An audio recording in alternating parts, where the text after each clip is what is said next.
ברוכים הבאים לתוכניתנו מומחי הרגולטור. בכל שבוע מתארחים מומחים בתחומי הרגולציה השונים, אשר יספקו לכם טיפים ומידע מקצועי איך לצלוח את הרגולציה שחלה עליכם. היום מתארח באולפן הרגולטור, ראש מנהל הבטיחות במשרד העבודה, מר חזי שוורצמן. שלום חזי, מה שלומך? שלום רב, בסדר גמור. בעקבות הרוויזיה בתקנות הבטיחות בענף הבנייה, בעצם נוצר המון בלבול וחוסר ודאות במשק. אני ממש מודה לך שהגעת לכאן אלינו, ככה לעשות סדר בעניין. קודם כל אני מאוד שמח להיות פה, ותודה שהזמנת אותי. אנחנו פה לעשות סדר, אני פה לעשות סדר, וקודם כל נתחיל מה הם התקנות האלה. תקנות בטיחות חדשות באתרי הבנייה בישראל, דרמה של ממש, מהפך ממש דרמטי. עד היום, במילה אחת, בכמה משפטים אני אסביר, עד היום מנהל העבודה ומבצע הבנייה, שזה הקבלן, אחראים על הבטיחות. שני גורמים. לפי התקנות החדשות אנחנו מצרפים שורת גורמים נוספים שבלאו הכי נמצאים באתרים, כדי לשאת בנטל הזה של הבטיחות. הוא לא נטל, הוא חובה ואחריות. קודם כל יזמים שנכנסים למעגל של האחריות על בטיחות. בקרי בטיחות שיהיו מטעמה. מה זה בקר בטיחות? זה מהנדס או הנדסאי או ממונה בטיחות. עם השתלמות ענפית בבנייה. כמובן. מנהלי אתרים. מנהלי אתרים זה מה שקרוי כרגע מנהלי פרויקטים. בכל אתר יש מנהל פרויקט, אז הם יהיו בעצם מנהלי אתרים מגודל מסוים של אתר. ממונה בטיחות יקבלו סמכויות, אנחנו נדבר על זה בהמשך, ויש עוד שורת תיקונים בתקנות, גם מהפכניים. סגרנו הרבה תחומים אפורים שהיו בתקנות לפני, פיגומים, פיגומי סקפים, בונה מקצועי לפיגומים, תוכניות הנדסיות, מהנדסים מאשרים. זאת אומרת, מי שמסתכל בתקנות, ב-2026, אומר, וואו, אלה תקנות שלא היו מקום המדינה, והתקנות האלה ייכנסו כבר אוקטובר השנה לתוקף. האכיפה מתחילה ב-27 לאוקטובר בשעה 8 בבוקר, כי נתנו מין תקופת מעבר של שנה. שזה המון זמן, יחסית להתאקלמות לתקנות. נכון, כדי שהמשק יתארגן ויהיו בקרי בטיחות, ומנהלי הפרויקטים יהיו מנהלי אתרים וכן הלאה. אבל ב-27 לאוקטובר, אנחנו ב-8 בבוקר, המפקחים כבר דרוכים. אנחנו נהיה באתרים ונדרוש את כל מה שדרוש לפי התקנות. אין יותר תקופת מעבר. תקופת המעבר תסתיים ואנחנו בשטח. אז כמה חשוב באמת להתחיל כבר את התהליך, לא לחכות לרגע האחרון. חשוב כבר עכשיו להתחיל ולעשות את השינוי הארגוני. נכון, כי אני כבר אומר מעל הבמה המכובדת הזאת, שכל אתר שלא נמצא בו בקר בטיחות או מנהל אתר, הוא ייסגר. הוא פשוט ייסגר, אז כדאי להתכונן לפני, כדי להתכונן לביקור שלנו. הוספתם בעצם לענף תפקיד חדש, בקר בטיחות, שהוא מטעם היזם. נכון. מה עושה קבלן שהוא גם היזם?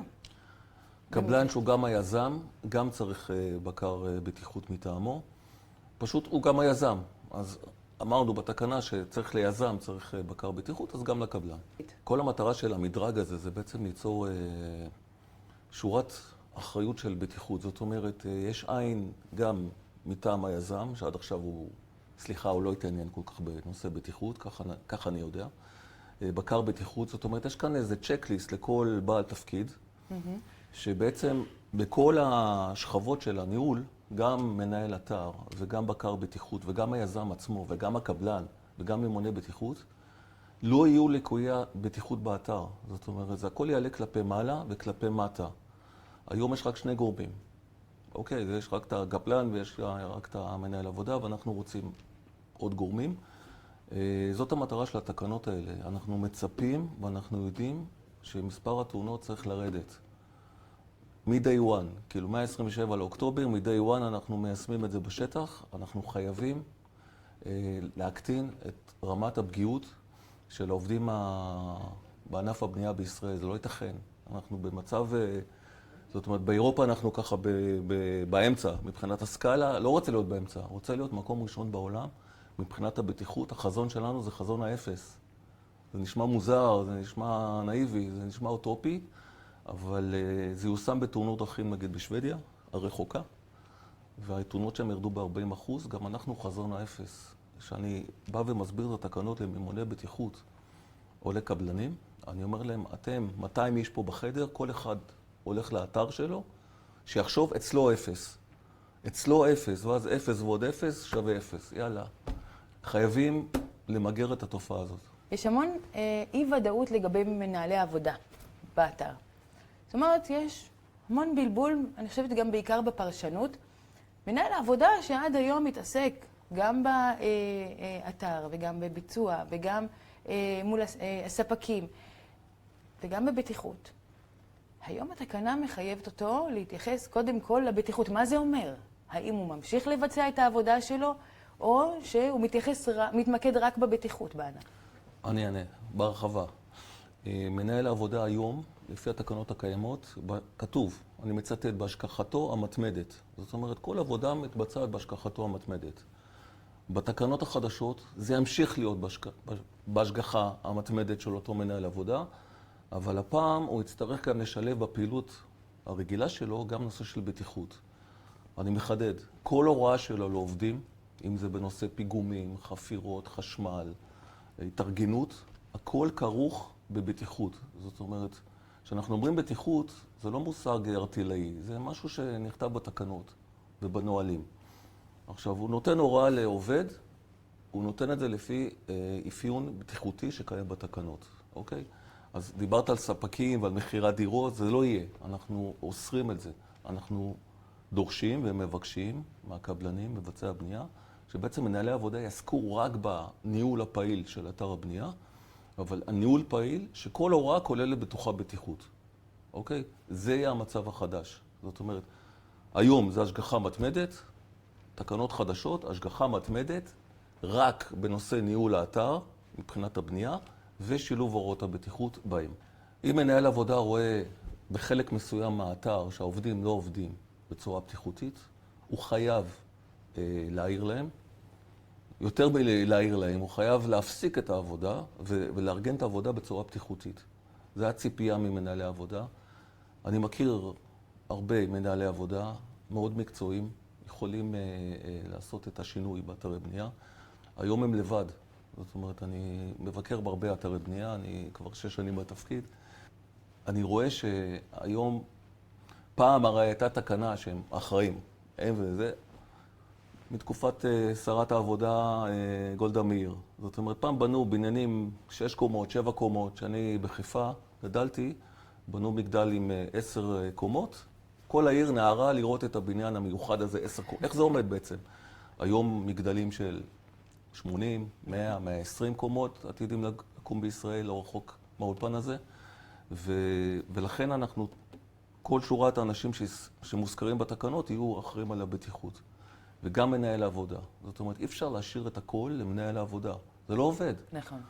היום, כשמתרחשת תאונה, אירוע קטלני או אירוע חמור, משטרה מגיעה, אנחנו גם מגיעים.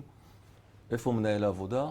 אנחנו רוצים לתחקר אותו. אז אנחנו רוצים בעתיד, א', שלא יהיה תאונות, כי אנחנו צופים שבעקבות התקנות מספר התאונות ירד, ואם חלילה מתרחש אירוע, אז זה לא רק מנהל עבודה נושא בנטל הבטיחותי, אלא... עכשיו, אני פה כראש מנהל הבטיחות, ואני לא עורך דין ולא משפטן. המטרה שלנו היא לא לחלק את האחריות, המטרה שלנו זה למנוע תאונות. זה לא מסע, וזה לא נטל, זה משהו חיובי. פעם אמרו לי, אני גם מהנדס בהשכלתי, אמרו, כן, בטיחות זה מעכב את העבודה, זה מעכב את הלוז. להפך, גם בעולם וגם בישראל מצאו שאם העובד מרגיש בטוח, הוא מגיע לאתר בטיחותי, ואנחנו רואים את זה בחברות הגדולות בישראל, ובעצם העבודה היא מתנהלת יותר טוב, ובלוז יותר קצר, הוא מרגיש בטוח יותר. בלגן באתר זה בלגן גם בבטיחות. כשאת נכנסת לאתר בנייה, את לא צריכה להיות מפקחת ולא מהנדסת, פשוט נכנסת ואת מרגישה תוך דקה, אם יש מה שנקרא אקלים בטיחותי או לא. תגידי לי, חזי, תשמע, יש פה בלגן. זהו, בלגן. בתקנות החדשות לא יהיה בלגן. הכל יהיה מסודר. למרות שזה אתר בנייה, אתר בנייה מטבעו הוא אתר מסוכן. הרי בונים, סליחה על המושגים, גם בציר X, ציר Y, ציר Z, אוקיי? אתר בנייה משנה את פניו כל שעה. משאבת בטון צריכה להגיע, העגורן צריח מעביר מפה, מנקודה לנקודה, מרימים עוד קומה בפיגומים, חופרים עוד משהו. זאת אומרת, זה לא כמו מפעל שיש לך מכונות. נקודה A, נקודה B, אותן מכונות, אוקיי, אז יש מיגון לבטח. פה אתר בנייה, אתה בא בשעה 8, הוא נראה אחרת בשעה 12, אוקיי? לכן בתקנות החדשות יש גם את הנושא של תדריכים. תדריכים למנהלי עבודה, תדריכים לעובדים. זאת אומרת, העובדים צריכים לדעת כל יום מה הולך להיות באתר. כל פעם יש משהו אחר. מה יהיה על עוזרי הבטיחות? הם לא מוזכרים בתקנה החדשה. הרבה מהעוזרי בטיחות היום ככה שואלים את עצמם האם יש המשכיות לתפקידם. עוזרי בטיחות זה חוק משנת 2018. החוק הזה מסתיים, החוק, זה לא תקנה, זה חוק, מסתיים במאי השנה, מאי 2026. אנחנו במינהל רואים את החשיבות של עוזר הבטיחות. העוזר הבטיחות זה בעצם יד ימינו של מנהל עבודה. הוא כל היום, דיברנו על מנהל עבודה בבטיחות, זה המנהל עבודה בבטיחות, העוזר בטיחות. כי כל היום הוא מסתובב, וזה כל הייעוד שלו. זאת אומרת, למצוא ליקויים וליידע את מי שצריך, מנהל עבודה, את הקבלן וכן הלאה. אנחנו במינהל רואים את החשיבות כאמור, ואנחנו מנסים, והיעד שלנו להאריך את החוק בשנתיים לפחות. כרגע זה בטיפול משפטי, זה לא רק בידינו, זה בידי הכנסת, ממשלה וכן הלאה. אנחנו בכל מקרה מנסים לקדם את הנושא. זאת אומרת שכבר אנחנו נדע לקראת סוף מאי, אתה מעריך? כן, בטוח, כי סוף מאי זה מסתיים. אם אנחנו רגע מתייחסים למה שאני חושבת שהוא מאוד משמעותי, ויש המון שאלות דווקא לתחום של ממוני הבטיחות. ברגע שממונה בטיחות נאלץ לדווח למשרד העבודה על כל ליקוי שקיים, ליקוי בטיחותי, בעצם הפחד, אני חושבת, הכי גדול הוא איך משרד העבודה יגיב. האם על כל דיווח כזה יצא צו בטיחות או צו שיפור, או האם יגיע מפקח לאתר אחרי דיווח כזה? איך אתם הולכים להיערך לכל כך הרבה דיווחים על ליקויים שהיום, ביום-יום, הם היו מתנהלים בדלתיים סגורות של הקבלן, ובאמת שמה מטופלים? קודם כל, ממוני הבטיחות, יש כזה מקצוע בישראל, ממונה בטיחות בעבודה. זה אחד המקצועות הכי חשובים והכי אחראים בישראל. לומדים את זה, אנחנו נותנים את ההסמכה, ובעצם ממונה על הבטיחות כשמו כן הוא.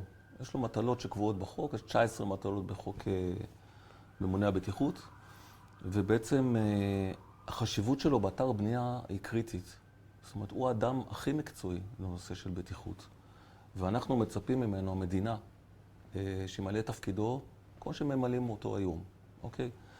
עכשיו, בתקנות החדשות יש מספר תרחישים מסוכנים שהוא צריך לדווח עליהם. עכשיו, משרד העבודה, מנהל הבטיחות במשרד העבודה זה לא אויב. להפך, הוא בא לסייע. עכשיו, אמרו הממונה בטיחות חלקם, חלק גדול קיבל את זה בברכה, חלקם אמרו, לא, אנחנו נהפוך למלשינים. לא מלשינים, ממש לא. זה התפקיד של ממונה הבטיחות. אני מזכיר שיש גם עוד תפקידים שהקבלן סוחר בתוך האתר. יש בודקי עגורני צריח, יש בודקי חשמל. כולם משולמים על ידי הקבלן, אוקיי? עכשיו, הם אמונים על המקצוע שלהם. יש להם אחריות מקצועית לממש. זאת אומרת, בודק עגורני צריח, מהנדס מכונות, כותב תזכיר על עגורן צריח ושולח לנו. אם הוא מוצא שהעגורן לא תקין, הוא מודיע לנו, ואז אנחנו משביתים את העגורן. האם זה על שנה? לא, הוא הציל חיי אדם. גם ממונה הבטיחות, ברגע שהוא יראה תרחיש, הוא מדווח לנו, אנחנו באים לעזרתו. אנחנו שולחים מפקחים, ואם צריך אנחנו נפסיק את העבודה באתר.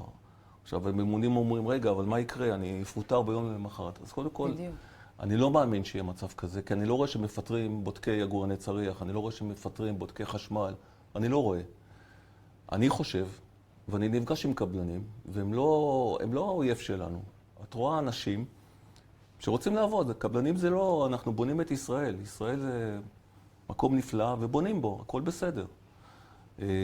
הקבלנים אומרים שהם בעצמם לא רוצים תאונות. למה? כי בשנים האחרונות מנהל הבטיחות הכביד את ידו על הקבלנים, ובצדק.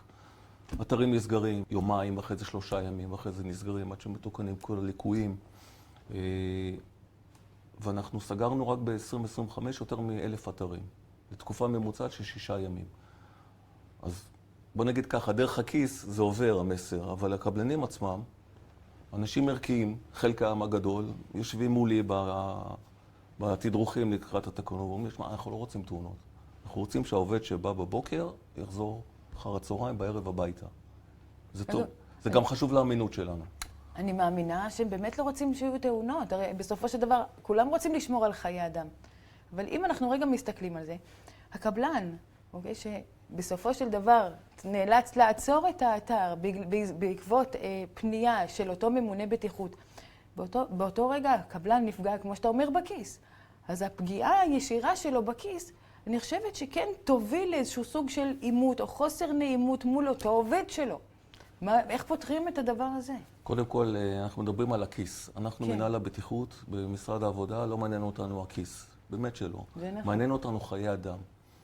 בוא נדבר רגע על הכיס. נהיה ככה ציניים וישירים. אם תהיה תאונה, אפילו פצוע קל, לא מדבר על הרוג, האתר ייסגר. זאת אומרת, מה הוא הרוויח פה? הוא לא הרוויח שום דבר. אוקיי, אז הממונה אמר לו לעצור. אז עוצרים ומתקנים. אוקיי, אחרת יש שם אירוע והוא יעצור את העבודה, אנחנו נעצור את העבודה.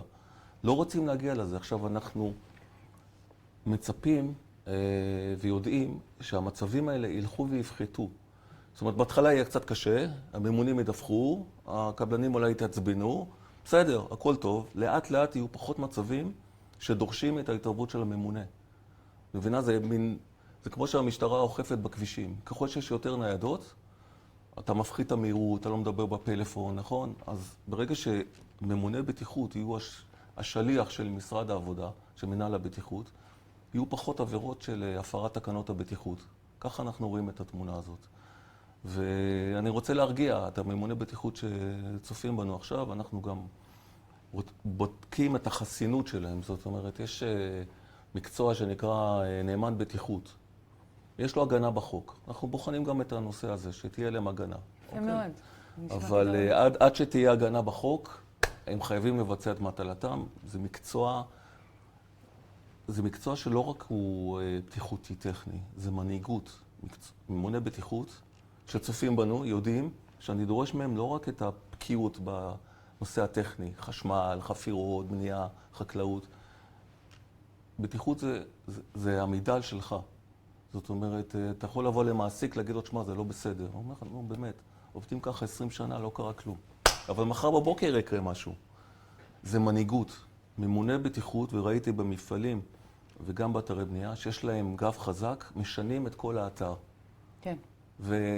ומגיעים הביתה, מרוצים. חסכו חיי אדם. ממש כך. ממונה הבטיחות נאלץ לעצור את פעילות האתר במידה ומתקיימים אחד מתוך 12 הסעיפים, נכון? הליקויים, נכון, בדיוק. שציינתם בתקנות. הוא מורה לעצור את הפעילות באתר. מי רשאי להחזיר את הפעילות לאתר בתום תיקון הליקויים? אז ככה, פשוט. הוא מדווח לנו, אנחנו שולחים מפקח, אוקיי?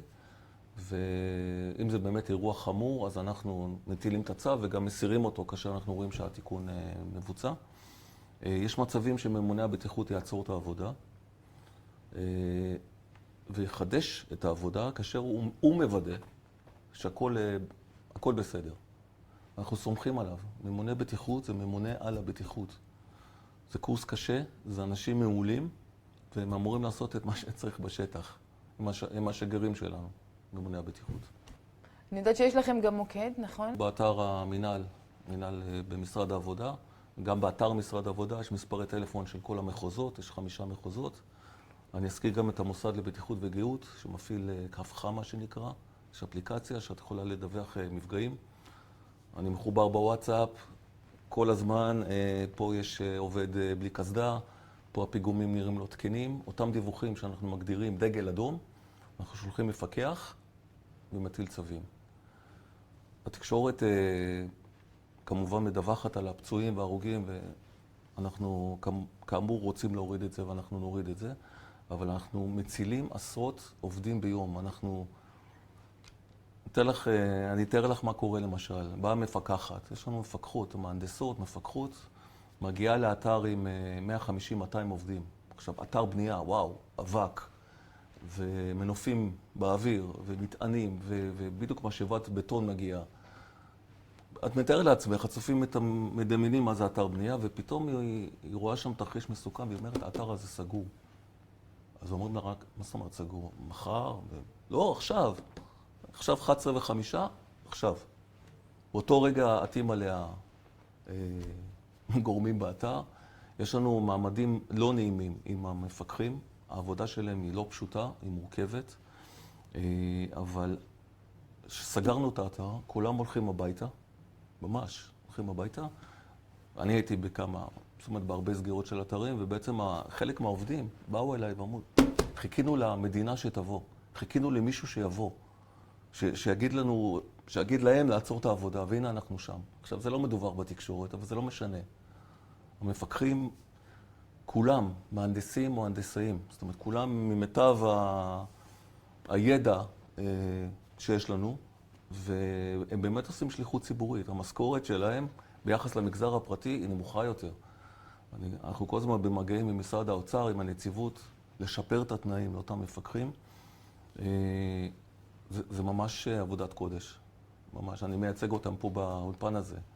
ממש עשרות מפקחים שמדי יום, בגשם ובחום ואני לא יודע מה, ותוך כדי עימותים עם המפוקחים, זה לא נעים לעצור אתר בנייה, כן. אבל הם עושים את זה. ותודה להם. בסופו של דבר, המטרה היא לשמור על חיי אדם. והמטרה והפעילות שלכם לטובת העניין היא מבורכת. וחיזקו ואמצו, כל הכבוד לכם. כמו שאמרת, 0 תאונות. 0. לגמרי 0. יש עוד משהו שתרצה להוסיף? רק עוד שורה אחת, המסר לצופים בנו באמת הוא מסר שהבטיחות היא ערך עליון, ומעסיק, כל מעסיק במדינה. דיברנו רק על ענף הבנייה, אבל לצערנו יש גם אירועים בתעשייה ובחקלאות, וגם שירותים ומסחר, מה שנקרא, מתקיני מזגנים ובעלי מקצועות חופשיים שבאים ונותנים שירותים.